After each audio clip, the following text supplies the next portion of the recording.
Come on, girls. Come on. Sit. Sit. Oh, they're so good. You have to stay there, though. Good. Are you ready? Heel. Up the steps. There you go. Not behind me, Coco. Sit at the door. Good. So today's Sunday around noon or something, and I wanted to just sit down and chat with all of you real quick about something that's very important from a training perspective. If you have a dog that, well, most people that are following this, considering sending their dog or their dog's already in for training and they're following it.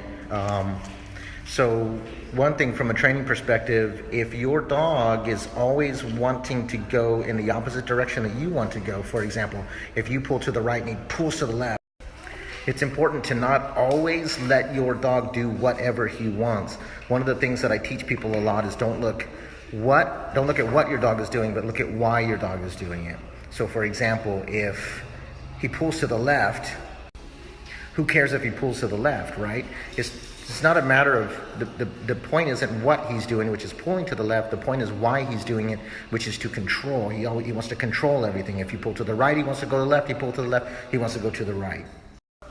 For example, one of the dogs that's in here right now, and I won't name her name, she just doesn't, if you try to walk, she doesn't want to walk. She drops to the ground. She freezes up.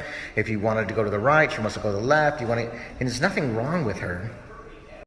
She's simply not conditioned to comply with what you're asking.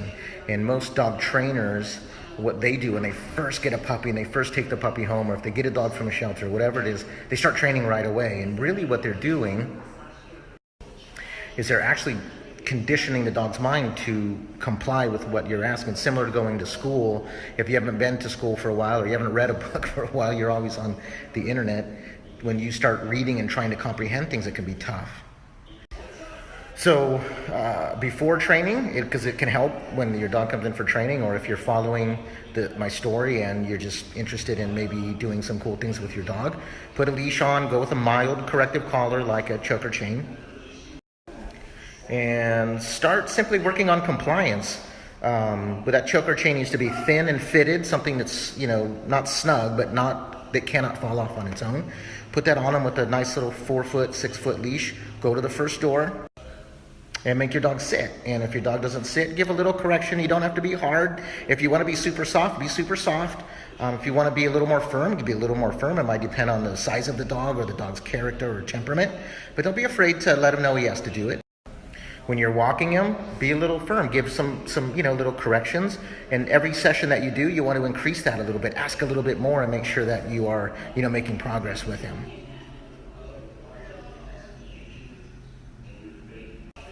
But have fun with your dog. Interact with him. Ask a little more from him.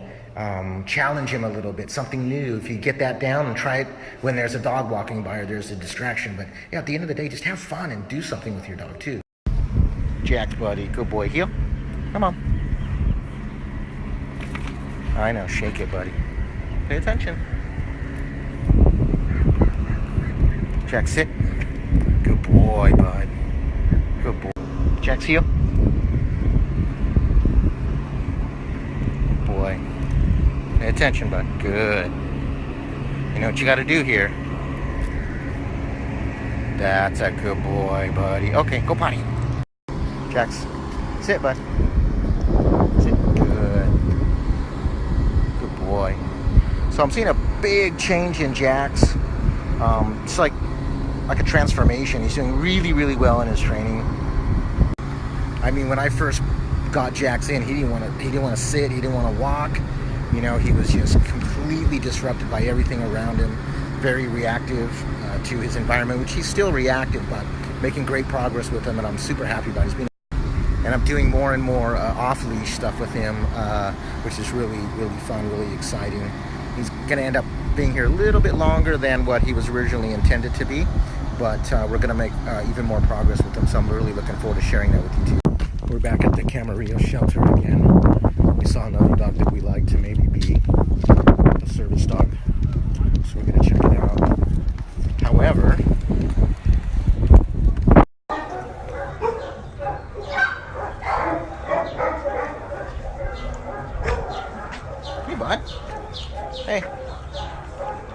got poop in your kennel and fleas. Remember the rules. No touching the dogs. No promises.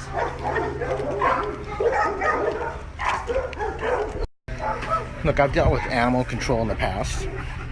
I'm just wondering why there's so much crap in the kennels, man. Look at that, poor guy. I ain't got anybody that can come over here and clean it. Oh. Go ahead.